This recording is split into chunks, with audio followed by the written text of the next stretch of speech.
Eric Cunningham, thanks for being with us. Yes, sir. Thank you. We appreciate you coming all this way. Absolutely. So I want to know, and we've been asking every candidate this, what it was that pushed them into this race, because this seat opened up relatively quickly, Right. not a whole lot of notice. We were also kind of surprised by Marjorie Taylor Greene's resignation. Yes, we were. What was your, I think we all were, what was your kind of deciding moment to jump into this race? I think when Marjorie Taylor Greene decided to resign, I ran against Marjorie Greene back in the 21-22 primary. And I wasn't running back then to run against Marjorie Taylor Greene. It wasn't that I didn't like her or anything like that, or didn't think she was a fighter. I just had a different. I think I just would handle things a little bit differently. Sometimes it's not all in personality; it's in the message. And I just had, there was something in me that was pushed me to run back then. And everywhere I went, speaking, people were coming up to me afterwards like, thank you so much for doing this. We appreciate it. And I thought, wow, do I actually have a chance in this? I might, so I just pressed forward, man. I just kept trying to be me and talking about the things that I thought people cared about, because it's what my family cared about. And then when the results came into the primary, well, it was eye-opening. I did get, a little over 6% of the votes. I came in third out of 6 people. I had as many combined votes as the 3 people below me. And so I had close to 7,000 votes. And a coworker put it to me like this. He's like, hey, Eric, just think of it like this. 7,000 people got up off their couch that day to go vote for you. And, that really helps you appreciate the voters and the things they do. So when that was done, I was like, I'm not doing this again. The only way I'd ever consider doing this is for some reason Marjorie Greene did something else. I really thought she was going to run for Senate, or maybe governor, but I really thought she was going to run for Senate. And so I was thinking in my head, if she runs for Senate, maybe I'll do it again. Maybe, we'll see. And then when the rift came between her and President Trump, I was in shock, just like a lot of people were. But then when she resigned, I was really, really surprised by that. And I'm a guy that's really strong in his faith, so I pray through all this stuff, pray about this interaction with you all today. And so I just kept praying on it, and I've got one of my close friends that helps me in that area, just talking through, why should I do this? Why, do I really want to do this? Making sure that I'm not doing this because I want some sort of attention, that I'm doing it because God wants me to do it. And man, just kept getting green lights. And the first green light was her and Trump and in their rift. Not that that was a good thing, don't want to see that happen, but it was like, all right, there's a door cracking open. And then when she resigned, it's like, holy crap, that that happened. And then working out some stuff with the FEC, and I was like, all right, that worked out. And then my family was engaged and supportive of it. And then the last thing is I still have to work full time. I work in the railroad industry, and I did not want this to interfere with my job and what I was doing there. And so I had to, wanted to make sure my work was okay with me doing this, while I still worked. And went through a lot of discussion and things like that, but they supported me in the very end and said, yeah, go for it. And so that was the final green light. And so, man, I just kept getting green light after green light, and I'm like, oh my gosh, I'm going to do this then. And I just really feel like God pulling me this way. I feel like I wanted to contribute, to this district and to our community. I think that, our district has, the people of the district, the issues that we all face have been overshadowed. And so I just think that I'm somebody that can come in, help the district. I want to put this district first for a change. Put the people of the district first. It's kind of my motto. Let's put GA 14 first for a change. And so I jumped in this thing. It's not a marathon. It's a 50-yard dash, and I've got to run hard and fast, to the finish line. I'm not well known.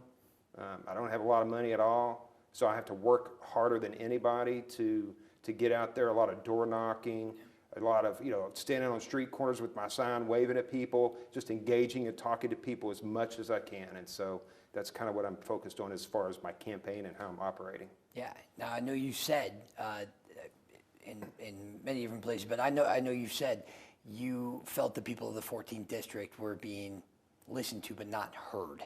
And you're not the only candidate that we've heard kind of express that sentiment. And you just told me you want to do things differently. Right.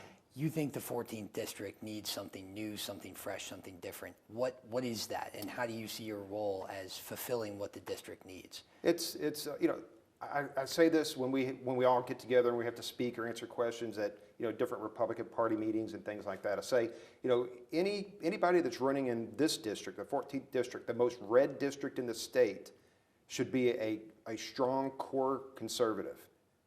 And if they're not, they shouldn't run. And if they're not, we're going to weed them out anyway. So everybody should have the same strong conservative values. So let's get that out there. But let's move beyond that. What else are you going to do?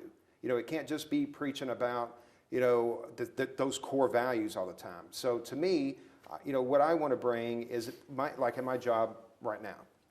We're a short line. I worked at CSX in sales and marketing. We did commercial activities, industrial development, economic development stuff for 24 years. You work at the railroad, you understand all the industries, all the commodities. You've got a very good concept of what's going on in the economy. I worked for one of our customers. When I did that for 4 years, I worked closely with the Georgia ports, the Houston ports, LA ports. And you learn, I got to learn about supply chain even more from ocean carriers, drayage, trucking, things like that. And that was during COVID and the struggles the ports were having with congestion, all that stuff. And then I came back to the rail industry and I work for a short line holding company. And that means we're a company headquartered out of Jacksonville, but we own and operate railroads around the country, smaller regional railroads. And the railroads that I'm responsible for are in areas just like the 14th district. In particular, in Florida, a railroad that we operate from Jacksonville, Florida to Pensacola, Florida. And a good portion of that, Kat Kammack, who's a congresswoman, is that's her district. It's very much like ours. And I work with, in each of those counties along that route, I work with the economic development folks to try to bring jobs, to try to bring business and industries to them. And in doing that, and I do that every day on all of our railroads. Even up in we were talking about Boston before we came on. We've got a railroad up there, and in Holyoke, I sat down with a mayor and his economic development folks. Different thoughts and ideas, with the mayor of Holyoke and the mayor of Lake City, Florida, where I do a lot of stuff. But it helps you understand and learn the different needs and things like that, and be able to work together with people. So that's economic development is something that I'm really focused on.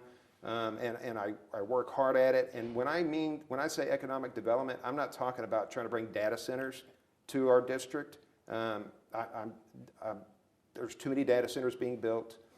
I think that there needs to be transparency in the subsidies provided to these data centers.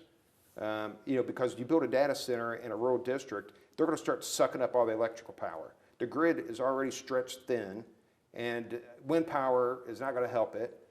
So you got these data centers coming in, being built. They're going to suck up the electrical power. And then during high usage times, who's going to have to pay for it? It's mom and dad, that are already struggling. And their rates are what's going to go up. So I want transparency in the subsidies given to them. But when I'm talking about economic development, I'm talking about Joe's Lumber distribution, or a small metals company that fabricates metals. On my railroad in Florida, we've got a new industry, AgriLiquid. And they're a liquid fertilizer company, so they help the farmers in that area and things like that. We've got feed ingredients that come in. So those are the types of industries that I'm talking about I want to bring to the 14th district that will create jobs, but not harm the people of the district. So, if I just can give you a few things that I'm really passionate about, that's one of them, economic development. Our veterans. I have my wife's grandfather, passed away a few years ago, but he stormed Normandy. And we used to talk to him about it all the time. He lived in Chattanooga. My father-in-law was in the Air Force. He's now in Alvin C. York Medical Center in the Community Living Center. He's been there for 3 or 4 years. And we go and visit him all the time. And you go to the medical centers like that, and there's great people in there working, man. They really want to help our veterans, but they need help. They need more people. They need updated equipment. So I want to do something to help them. I think Doug Collins is doing a phenomenal job in trying to overhaul the VA, but I want to do more for that. I went and visited in Rome. Our only medical center in the 14th district is in Rome, Georgia. So if you're up in Dade County or something like that, you've got to come to Rome. If you're down here, maybe they go to Marietta or something outside the district. But I just think we need to expand the medical facilities for VAs within our district somehow or another. Other states and areas are getting them. Why not the 14th district? So that's the second thing. Third thing I'm pretty passionate about is helping those with drug abuse.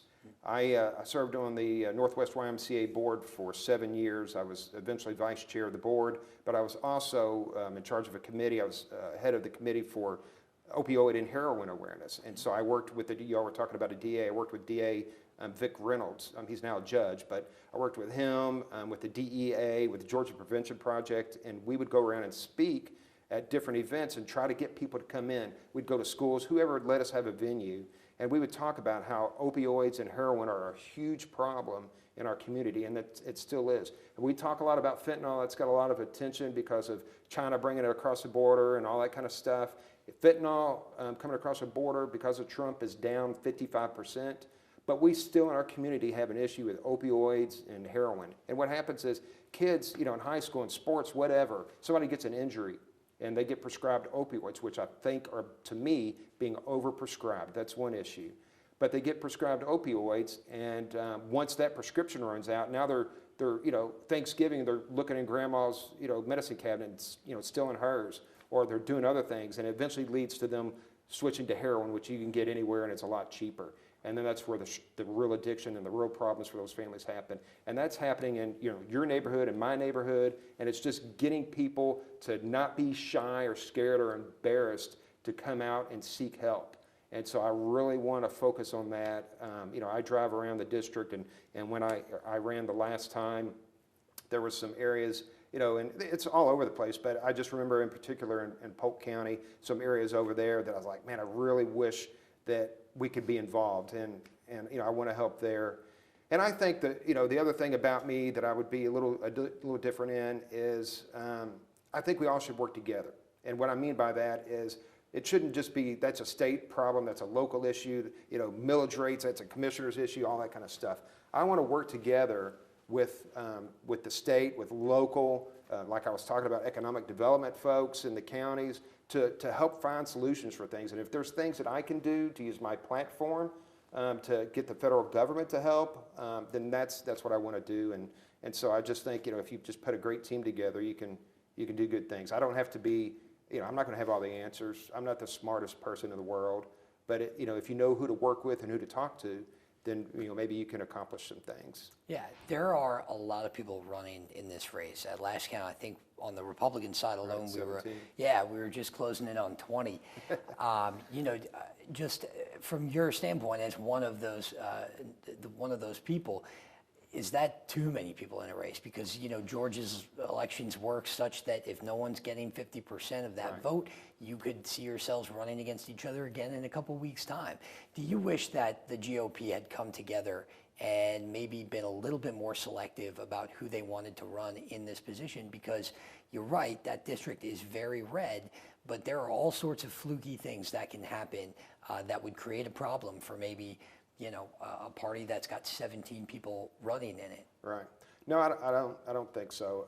And if that happened, then I would probably have been left out. Nobody knows who I am. I don't have the name recognition or the money, so I may have been left out. And I think I bring a lot to the table. I think I've got a lot of good ideas. I've got a lot of passion. I care a whole lot. So is it a lot of people? It is. I was very surprised at the number of people. And then I thought when it came time to qualify that we would see it trimmed down a lot, but it didn't. It didn't. So no, I don't think so. I think even in this particular special election, if there were only 8 people or 6 people, I think it would still go to runoff anyway. So no, I don't think that the party should have jumped in there and said don't run, don't run, don't run. Yeah, a couple more questions about just more the race of this all before we get back to policy. Were you surprised by the rift between Marjorie Taylor Greene and President Donald Trump, and where did you see people in the district kind of fall on that? Because there were certain issues on the Affordable Care Act tax credits, for example, on the Epstein files, where they, for maybe the first time ever, could not have been more apart on those issues. And I'm sure that you had your finger on the pulse of where voters, where constituents in the 14th district stood on that. Did it surprise you, and what did you find was kind of the reaction from the people who you're running to represent? I think, yeah, it did surprise me. I mean, it surprised everybody. You know, to me, it was like they were besties, you know, and they broke up. And you know, when you have your convictions, you know, things like that happen. If you differ with somebody, you just gotta stick with your convictions. You know, on the insurance subsidies and things like that, I mean, they needed to end those tax credits. I agree with Trump that, you know, if they existed, that the money should have gone to individuals, consumers, and their HSAs. I like that idea. You know, continuing to extend them doesn't solve the problem. You know, healthcare has always been a problem. I'm not going to come in and say I've got the answer to healthcare. Nobody that's running is going to be able to come in and answer to healthcare. It's got to be a team effort to sort this out. And so I think, you know, the HSA accounts are a great option. And on the subsidies anyway, I think there's like over 300 million people that are insured. There's only 21 million or so people that were on those plans. So yes, you feel horrible for those 21 million people who were, you know, given those tax breaks and credits and all that stuff. But it's a small percentage of everybody that's on health care, and I don't think people are talking about that enough. I mean, what about the other, you know, 280 million people? I mean, we've got to solve for them too. And I just, you know, all this stuff, you know, the Obamacare, and then fast forward to Biden and the environment that we're in today, you know, especially right now with affordability and all those issues that we're dealing with. That all started with Biden and his horrible decisions with his American Rescue Plan, you know, handing out free checks and continuing to hand out free checks.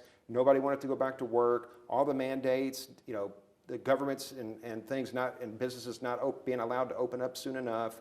That led to a shortage in labor, supply chain. There was shortage in labor and supply chain, the ports, trucking companies. We've lost 110,000 trucking companies have closed down since 2023 just because they can't afford it. You know, the price of fuel went up.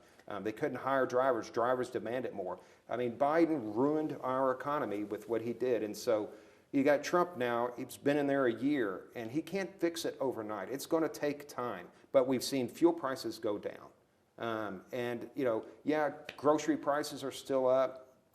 You know, we're still dealing with, you know, some labor issues because, you know, just think of the fast food restaurants and whether they're having to pay people per hour just, you know, to work at McDonald's or something like that.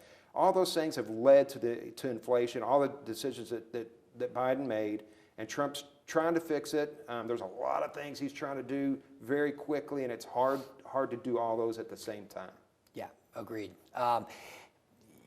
I wanted to ask you about the president because, you know, given the way that things ended between himself and Congresswoman Greene, while it was surprising, I think that, you know, there was the potential at least for constituents to see some harm come of that, right?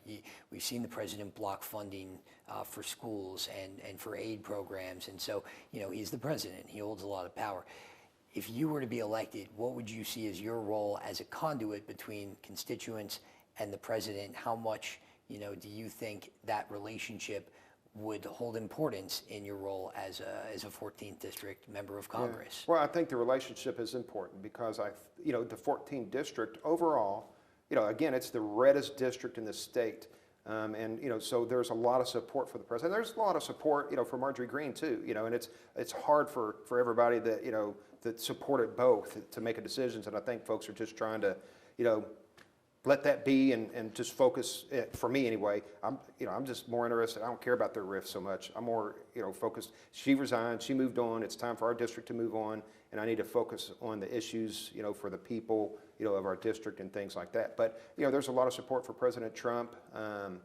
And so, you know, I mean, I obviously support President Trump, but I'm going to listen to our district. Now, the thing that we have to be mindful of, and this is not, you know, outside of our district, it's in our district too, the Gen Z population and independents. So right now I'm focused on winning this election, but I'm also thinking about, hey, we've got a governor's race coming up, and we also have a Senate race coming up. And we need Republicans, conservatives, we need to win those races. And so we have to be mindful about how we handle situations. And, you know, I hate the saying that perception is everything, because to me it's not, but to some people it is. Yeah. And I can't control, their thoughts on perception. And those independents and Gen Z, 46% of people are independents. Of the Gen Z population, 56% are independents. And then millennials, you add those in there, 54% are independents. So are we just willing to, forget about them and not care about their vote? I'm not proposing that we need an independent or somebody that's kind of in the center to be in this office or to be governor or to be senator. We need strong conservative Republicans. But we also need to listen to that audience, those Gen Z folks and those independents, and care, not just hear what they have to say and act like we want their input. We really need to get their input because we're going to need their votes if we're going to win the governor's race, if we're going to win the Senate race as well. And so I've got three Gen Z kids. My oldest son is kind of acting as my field director and reach out to the colleges and Gen Zs and things like that and volunteers. My other two kids give me input when they hear the things that I talk about and say, and we differ on things, but overall we agree on stuff, and they don't get mad at me because I have a stronger opinion on things, and just like we shouldn't, if I don't have any idea what your affiliation is, don't care.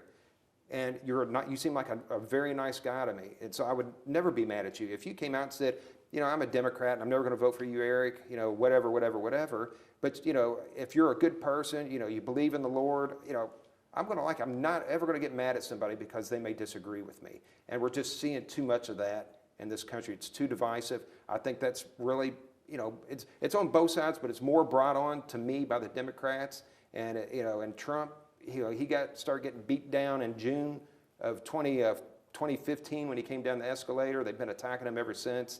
He's been on the defensive, and now on the offensive, and so. But he's a fighter, and so, that aside, the Democrats have really created some chaos and some division in our country, and others on our side too have done the same thing. We just need to be able to calm stuff down and do things the right way for the people, and I plan to do that for our district. Yeah.